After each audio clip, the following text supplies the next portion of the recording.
Yo guys, welcome back to my channel. In today's video i-install tayo ng GPU. Pero bago tayo magsimula, kung bago ka pa lang sa aking channel, huwag mong kalimutang mag-subscribe and hit the bell button para ma-update ka sa mga videong i-upload ko na gaya nito. Yan, simulan na tayo. Meron na tayo dito ng GPU. Ngayon, tuturo ko sa inyo kung paano ba mag-install ng ganito. No? Pag bumili kayo ng GPU na brand new, meron niyang CD and video card. Yun yung drivers na yung nasa CD. Then, ito, walang CD. Second hand ko lang siya nabili.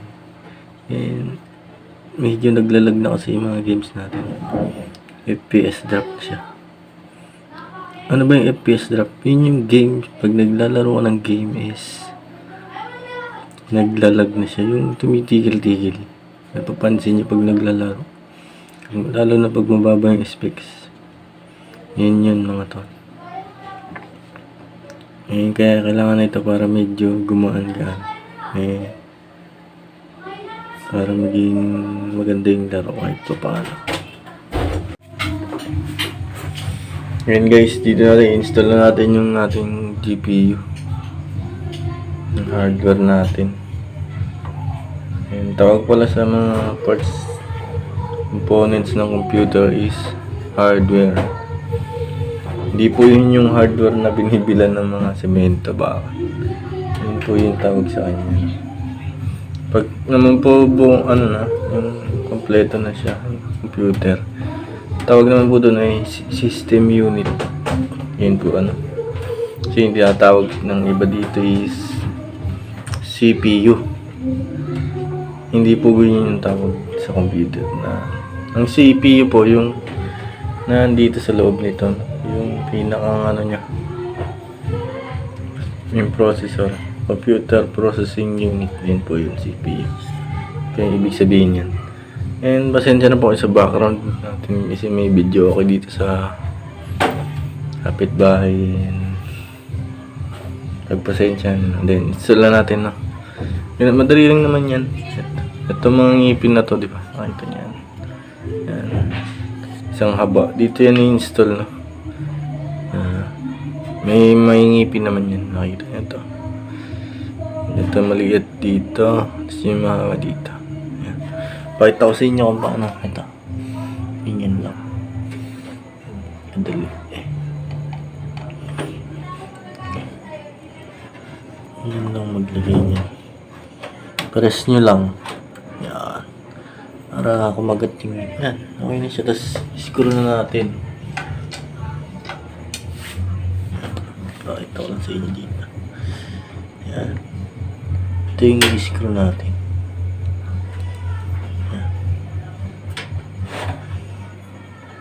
Screw lang tayo dito.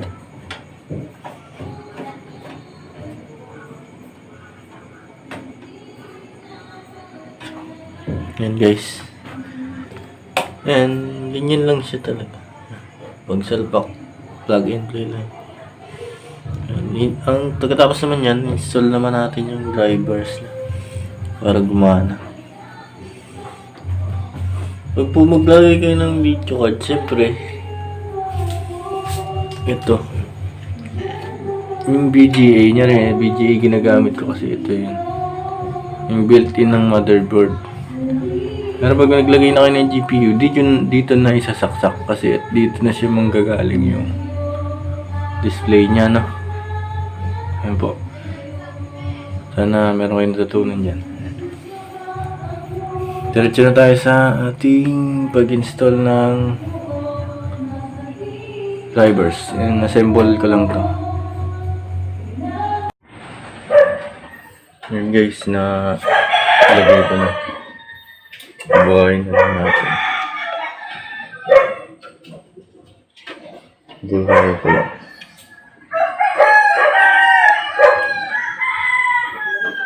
Pasensya na kayo guys. Umaga na kasi. Kaya maingay din. Maingay talaga dito sa akin.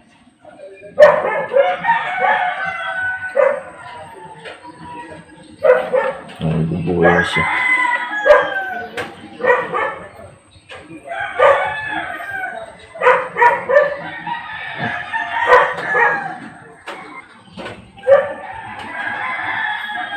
Ayan, bubuhay na.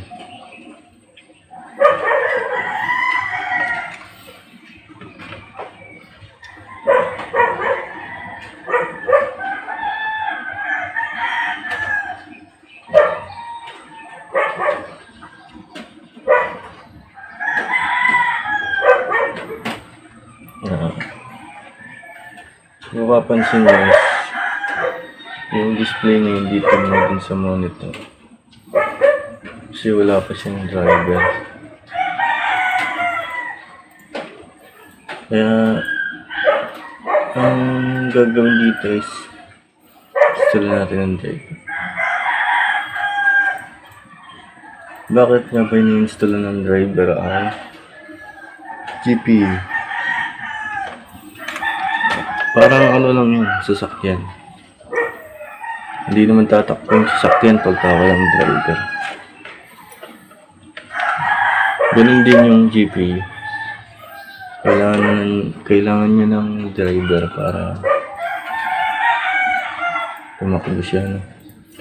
Tumatakbo naman siya pero hindi mo siya mag-ano ng driver. Kasi wala nga siyang driver. Install na natin.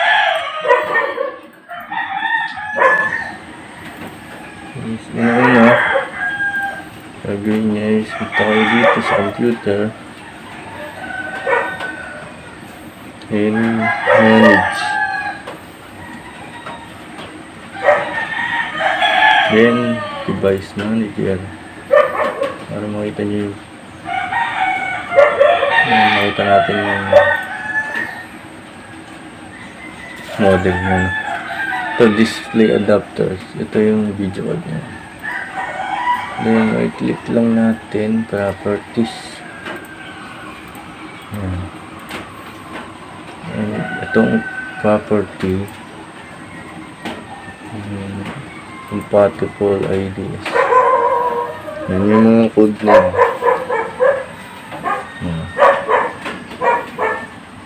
Copy nyo lang yan. Ngayon po tayo sa Chrome. I-download natin.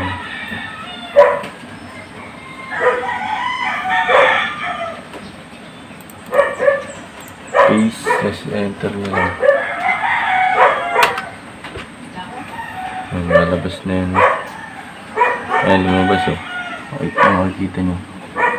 NVIDIA GeForce GT 520. Ayan yun. Ito guys, ginagawa ito kung wala kayong CD. Kasi mahirap mag-download nito. Kaya medyo mahirap pag nag-install ka ng second hand na GPU. Pero lahat naman ng GPU ganun. Same procedure lang. So,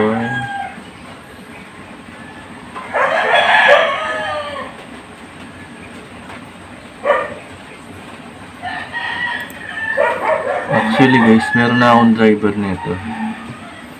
May na-download na ako. Pinapakita ko lang sa inyo para makita nyo yung paano.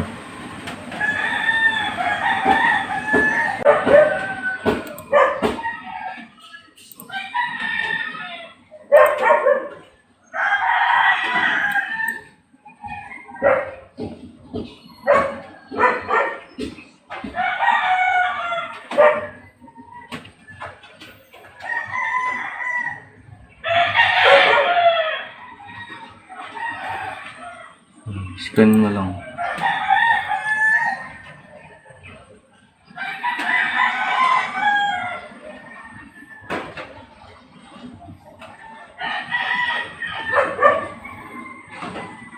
Hanap na niyo kung anong driver ba yung kailangan.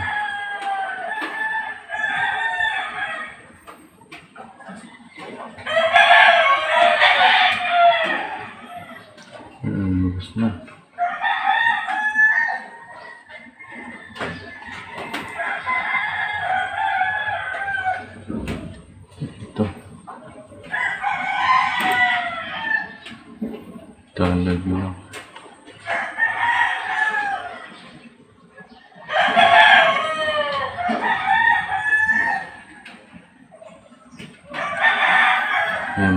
naman dito.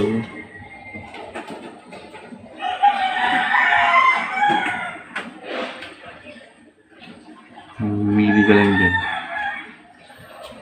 Dito.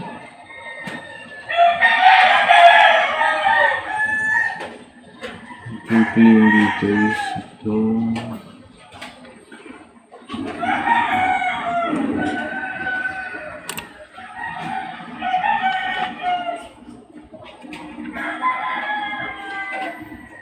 Ito nyo makita yan. Click me to. Ito. Download.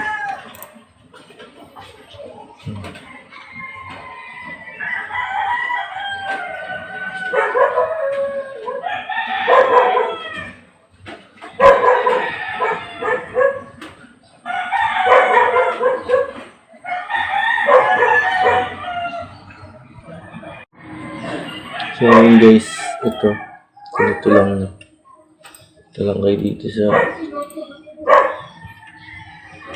computer, tapos manage device dyan. Itong display dito yung makikita NVIDIA GeForce 520.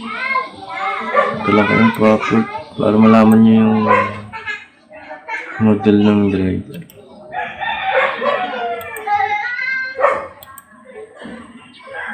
Yan yung pangalan ng GPU. Yun, search nyo lang yan sa Google.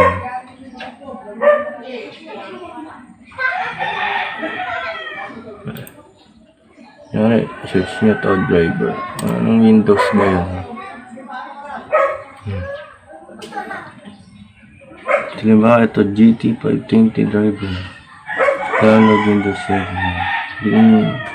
Yan, click nyo lang yung lalabas dito. GeForce NVIDIA.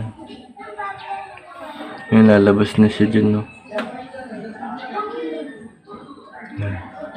I-download nyo lang, then i-install. Download. Na-install ko na kasi ito. Pwede ko na siya install. Yan. Ganun lang mag-install, no? And yan, okay na yung resolution niya. Yan, meron na tayong driver, no? Makikita natin. Gawin natin mag-play ng game. Kung gumagana na pa yung driver natin.